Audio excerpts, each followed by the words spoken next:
ஐநாத்தினி நாளைக்கான அப்புறமெல்லாம் பார்த்தீங்கன்னா சோழன் அந்த ஹவுஸ் ஓனர் கிட்ட ரொம்பவே கெஞ்சி கேட்குறாங்க. தயவு செய்து சார் என்னுடைய பணத்தை கொடுத்துருங்க, இல்லைன்னா அந்த இடத்த விட்டே போக மாட்டேன்னு சொல்கிறாங்க. அவரோ என்னால் கொடுக்கவே முடியாதுன்னு சொல்கிறாங்க. வேறு வழி இல்லாமல் சோழன் அவருடைய காலை பிடிச்சி கெஞ்சி கதறாங்க. பணம் தான் என்னால் வீட்டுக்கே போக முடியும் அப்படின்னு உறுதியாக சொல்கிறதுனால வேறு வழி இல்லாமல் இந்த பாவம் பணம் தயவு செய்து நீ இடத்த காலி பண்ணுன்னு சொல்லிட்டு பணத்தை கொடுத்துட்டாங்க. அடுத்து சோழனும் அந்த பணத்துக்கு டிவி வாங்கிட்டு போய் வீட்டில் போயிட்டு கொடுக்குறாங்க. அதை பார்த்துட்டு நிலா இதை தான் நான் அவங்ககிட்ட எதிர்பார்த்தேன், இது எனக்கு ரொம்ப ஹாப்பியாக இருக்குது அப்படின்னு சொல்கிறாங்க. ஒரு பக்கம் டிவி வந்து சந்தோஷத்துல பல்லவன் பயங்கரமா சந்தோஷப்படுறாங்க. ஒரு பக்கம் பல்லவன் கிளாஸ்ல நடந்ததை நினைச்சு பார்த்துட்டு சுவாதி நினைப்பாவே வீட்டுக்கு வராங்க. ஒரு பக்கம் நிலா கிட்ட இன்னைக்கு கிளாஸ் எப்படி போச்சுடா, நல்லா இருந்ததா, இங்க பொண்ணுங்களும் இருக்காங்கிற மாதிரி கேள்வி கேட்குறாங்க.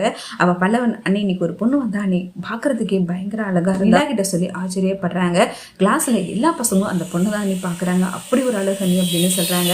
நிலாவோ அந்த பொண்ணு அழகா இருந்தா உனக்கு என்னடா, நீ படிக்கிறதுக்காக தானே போயிருக்க, முதல்ல படிக்க முடியும், எதா இருந்தாலும் நம்ம அப்புறமா பார்த்துக்கலாம் அப்படிங்கிற மாதிரி சொல்றாங்க. நான் கண்டிப்பா நீ படிப்பை மட்டும் மிஸ் பண்ண மாட்டேன், கண்டிப்பா படிப்பண்ணி அப்படின்னு சொல்றாங்க.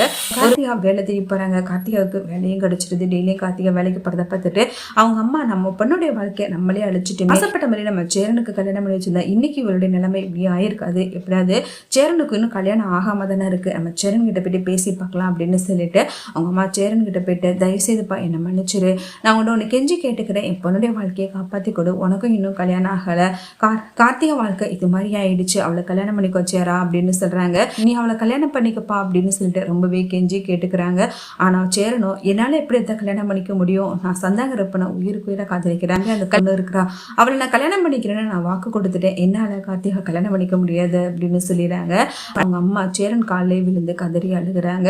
தயவு செய்துப்பா நீ கல்யாணம் பண்ணிக்கலாம், அடுத்து நான் உயிரோடவே இருக்க மாட்டேங்கிற மாதிரி பிளாக்மெயில் பண்றாங்க. ஒரு பக்கம் சேரன் அதை பார்த்துட்டு பயங்கரமா துடிச்சு போறாங்க. பக்கம் வானதியோ அந்த டாக்டர்கிட்ட மறுபடியும் ஜாலியா பேசி சிரிச்சுக்கிட்டு இருக்காங்க. அவங்க டைம் போறது தெரியாம மணிக்கணக்காக பேசிக்கிட்டு இருக்காங்க. அந்த டைம் பார்த்து பாண்டி ரொம்ப நேரமா வானதிக்காக வெயிட் பண்றாங்க.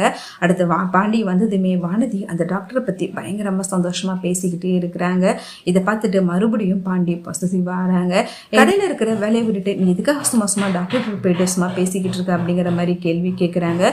வானதி இது நல்லா இருக்கு பாண்டி, கடையில நான் எனி டைம் ஆள் வந்துகிட்டே இருக்காங்க, அதான் செல்வா இருக்கான்ல அவன் பாத்துக்கிறான்ல, டாக்டர் ரொம்ப ஜாலியா பேசுறாங்க, எனக்கு ரொம்ப பிடிச்சிருக்கு, அவர்கிட்ட பேசிக்கிட்டு இருந்தேன்னா எனக்கு டைம் போறதே தெரியல, எவ்வளவு நேரம் தான் பாண்டி கடையில சும்மாவே உட்காந்துட்டு இருக்க முடியும் அப்படின்னு சொல்றாங்க. இதை கேட்டதுமே பாண்டி பயங்கரமா டென்ஷன் ஆகிறாங்க.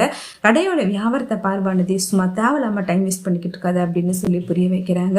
உனக்கு ஏன் பாண்டி நான் டாக்டர்கிட்ட பேசினாலும் இவ்வளவு கோவம் வருது கேட்கிறாங்க. இதை கேட்டதுமே பாண்டி ஒன்னும் சந்தேகப்படலடி, எல்லாரும் நல்லவங்கன்னு சொல்ல முடியாதுல்ல, டாக்டர் நல்லவங்க அக்கா இல்லைன்னு சொல்ற, எல்லாத்துக்கும் ஒரு அளவு இருக்குல்ல, தேவையில்லாம இதுக்கு அவர்கிட்ட இவ்வளவு நேரம் பேசிக்கிட்டு இருக்கணும், அதுக்காக தான் சொன்னேன் அப்படின்னு சொல்றாங்க. பாக்குறவங்க தப்பா நினைக்க போறாங்க அப்படின்னு சொல்றாங்க. பாண்டி அவர் உன்னோட ரொம்ப அழகா இருக்காரு, நீ பேசவே மாட்ட, அவர் கூட பேசினா எனக்கு டைம் போறதே தெரிய மாட்டேங்குது, அதனால உனக்கு அவரை பிடிக்கலன்னு நினைக்கிறேன் அப்படின்னு சொல்றாங்க. இதை கேட்டதுமே பாண்டி இதுக்கு மேலே இவகிட்ட என்னத்த பேசுறேன்னு சொல்லிட்டு அங்க இருந்து டென்ஷனா கிளம்பி போயிடறாங்க. அடுத்த டாக்டர் ஒரு பக்கம் யோசிக்கிறாங்க.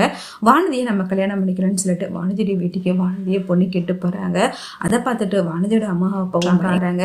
டாக்டரே வந்து வானதியை கல்யாணம் பண்ணிக்கணும்னு ஆசைப்படுறாரு, இப்படிப்பட்ட மாப்பிள்ளையை நம்ம மிஸ் பண்ணக்கூடாதுன்னு சொல்லிட்டு வானதியுடைய அம்மா யோசிக்க ஆரம்பிக்கிறாங்க.